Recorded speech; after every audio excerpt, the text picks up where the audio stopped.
The G7 meetings always make headlines, but who is the G7 and why does it exist? Let's connect the dots.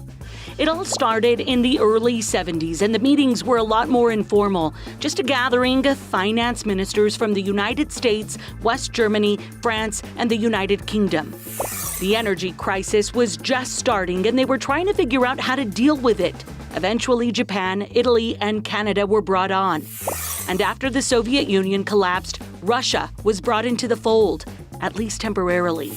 After the group was caught meddling in currency markets, the meetings were more formal and somewhat more transparent, and who is invited is more clearly defined. The G7 is now considered to be the 7 wealthiest and most advanced nations in the world. The key word here is advanced. China is one of the world's largest economies, but still considered not fully modernized, so it is not on the list. And while it started as an economic meeting, in recent years, world politics has crept in as the group tried to tackle problems like ISIS and North Korea.